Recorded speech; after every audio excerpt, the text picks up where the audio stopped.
بسم اللہ الرحمن الرحیم۔ بلعم بن باورہ کی عبرتناک حکایت۔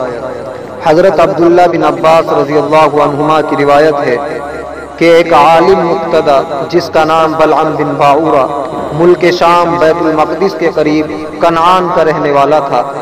بعض روایات میں ہے کہ بنی اسرائیل میں سے تھا۔ جب غرق فرعون اور فتح مصر کے بعد حضرت موسیٰ علیہ السلام اور بنی اسرائیل کو قوم جبارین سے جہاد کا حکم ملا تو جبارین خائف ہوئے اور جمع ہو کر بلعم بن باورہ کے پاس آئے اور دعا کی درخواست کی کہ ہمارے مقابلے سے حق تعالیٰ ان کو واپس فرما دیں۔ بلعم بن باورہ کو اسم اعظم معلوم تھا، اس کے ذریعے جو دعا کرتا تھا قبول ہوتی تھی۔ بلعم نے کہا کہ افسوس کہ وہ اللہ کے نبی ہیں، ان کے ساتھ اللہ کے فرشتے ہیں، میں ان کے خلاف کیسے بد دعا کر سکتا ہوں؟ اس سے تو میرا دین اور میری دنیا دونوں تباہ ہو جائیں گے۔ ان لوگوں نے جب بے حد اصرار کیا تو بلعم نے کہا اچھا میں حق تعالیٰ سے اس نوع کی دعا کی اجازت لیتا ہوں۔ اس نے کوئی عمل یا استخارہ کیا، جواب میں اس کو بتلایا گیا کہ ہرگز ایسا نہ کرے۔ اس نے قوم کو بتلایا کہ مجھے بد دعا کرنے سے روک دیا گیا۔ اس وقت قوم جبارین نے بلعم کو بڑا ہدیہ پیش کیا جو در حقیقت رشوت تھی۔ اس نے ہدیہ قبول کر لیا۔ پھر اس قوم کے لوگ اس کے پیچھے پڑ گئے اور اس کی بیوی نے بھی مشورہ دیا کہ رشوت قبول کر لو۔ پھر وہ بیوی اور مال کی محبت میں اندھا ہو گیا اور حضرت موسیٰ علیہ السلام اور بنی اسرائیل کے خلاف بد دعا کرنا شروع کی۔ اس وقت قدرت الہیہ کا عجیب کرشمہ یہ ظاہر ہوا کہ جو کچھ وہ کلمات بد دعا نکالتا وہ کلمات جبارین کے لیے نکلتے تھے اور حضرت موسیٰ علیہ السلام کے لیے نکلتے ہی نہ تھے۔ پس قوم جبارین کے لوگ گھبرا گئے اور چلا اٹھے کہ تو ہمارے خلاف بد دعا کر رہا ہے۔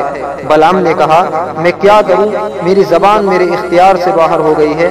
نتیجہ یہ ہوا کہ اس قوم پر تباہی آئی اور بلعم کو یہ سزا ملی کہ اس کی زبان لٹک کر سینے پر آ گئی۔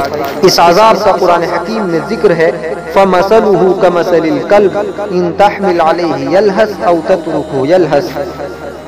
پس بلعم کا حال ایسا ہے جیسے کتا کہ اس پر بوجھ لا دو تو ہانپنے لگے اور اگر چھوڑو تو بھی ہانپے۔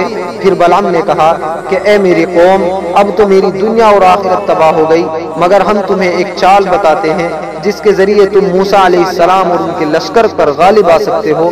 وہ چال یہ ہے کہ تم اپنی حسین لڑکیوں کو مزین کر کے بنی اسرائیل کے لشکر میں بھیج دو۔ یہ لوگ مسافر ہیں، گھروں سے مدت کے نکلے ہوئے ہیں۔ اس تدبیر سے اگر یہ حرام کاری میں مبتلا ہو گئے تو ان پر قہر و عذاب نازل ہوگا اور پھر یہ قوم فاتح نہیں ہو سکتی۔ بلعم کی یہ شیطانی چال ان کی سمجھ میں آ گئی اور اس تدبیر سے بنی اسرائیل کا ایک شخص فتنے میں مبتلا ہو گیا۔